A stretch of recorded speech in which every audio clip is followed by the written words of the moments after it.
Okay, so I rang up, made the call, and I don't know who it was I spoke to. Maybe it was Peter. But it seemed to be that he was in charge of the auditions. And the auditions were at his house, his parents' house in Chobham. And I went down in Ronnie had a Morris Minor. I packed the drums in and he put his guitar, and we went off to Surrey to do the audition. And as we were driving, into Chobham, we thought, oh, this is fantastic. This is trees, trees, countryside. It was a bit different from Hounslow, where we had the odd tree. But yeah, so we pulled up and we were early. It was funny because, when I walked in the garden to sort of say hello, followed the noise, they were auditioning drummers under a big parasol in the in the back garden, and there was a grand piano on the patio. And Rutherford, who claims this isn't true, and we discussed this and argued about it many times, he was in a smoking jacket. He had a kind of Noel Coward sort of burgundy smoking jacket, tied, velvet. And that's how I remember him, and there's no reason why I would make it up. But he claims it's not the case. But anyway, they were auditioning drummers, and they said, have a swim in the pool. I thought, oh, God, a pool and a tree, So I went for a swim while Mike took Ronnie off to try the guitar stuff. And of course, I was listening to other drummers before me. I was 2 or 3 drummers before me, and by the time I got around to doing my thing, Peter said that even the way I set my drum kit up was professional. They were very impressed by my manner. And of course, I knew everything that had gone before because I'd been listening to it for 45 minutes. So by the time I sat down at the drums, I was pretty familiar with the material. So I made it sound like I, had a great ear, which I did have. But nevertheless, some of it was a little tricky, but I managed to get around it.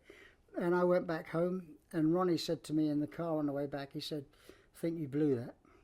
I remember him saying, I think you blew that. I think I did well, he said. So later on, when Peter finally called us, he called me, and I guess he called Ronnie separately, but he said, we'd like you to join the band. And I said, great. I said, what about Ronnie? And I think he must have said something like, well, Ronnie didn't make it, I'm afraid. He was a bit too bluesy. He was listening to Clapton and the Blues Breakers and Cream, and he was a bluesy guitar player. Much less so now, but then he was, and so it didn't really fit into. I could see why it didn't fit into what they were doing. Whereas I had this kind of, this multi kind of different tastes and different styles of playing. When you were listening to the other guys auditioning, did you kind of pick up on what they were doing wrong? Yeah. Well, the first thing a couple of them did was they said, "Would you like to warm up?" As one would an athlete or something. Before you jump the high jump, would you like to warm up? And the drummer said, "Yeah, all right." And so they did solos, which really was not it's never been in the Genesis, dictionary. You don't do, me and Chester did drum duets, but because it was a bit of a spectacle, and something you didn't see anywhere else. But actually, the whole band leaving the stage and the drummer doing a solo just never worked with Genesis music. And I thought, that's a bit of a mistake. I said, I don't think we need to show off. So when I came up to the audition, they said, would you like to warm up? I said, no, it's all right. I just, what are we going to play?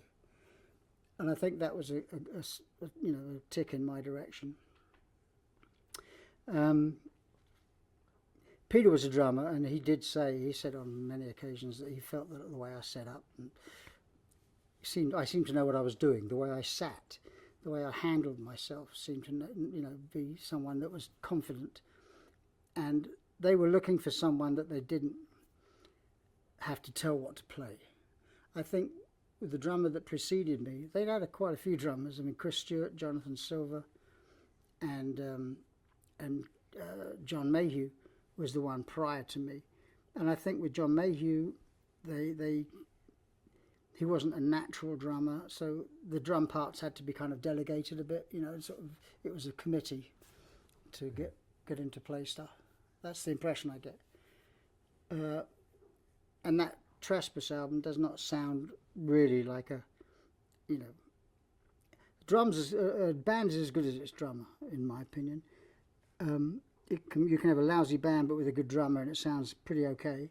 You can have a great band with a lousy drummer and it's not happening. I think Mike says in his book, Mike Rutherford, that they didn't have rhythm until you arrived. They didn't have rhythm.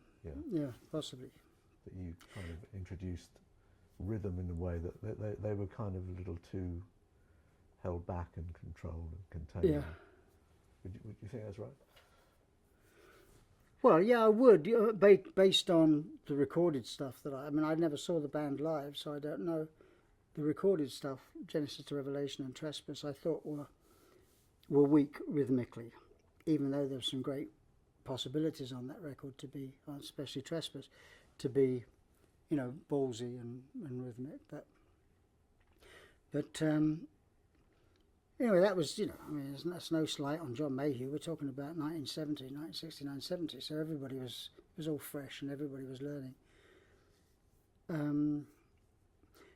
But anyway, I got the call to do the job and Ronnie didn't. And so we, after the holiday, 2-week holiday, we reconvened at the Maltings in Farnham for about 5 or 6 weeks, something like that, to write music and to learn what stuff they were going to keep going from the previous incarnation. And that album that we wrote, the material that we wrote, would later become Nursery Crime.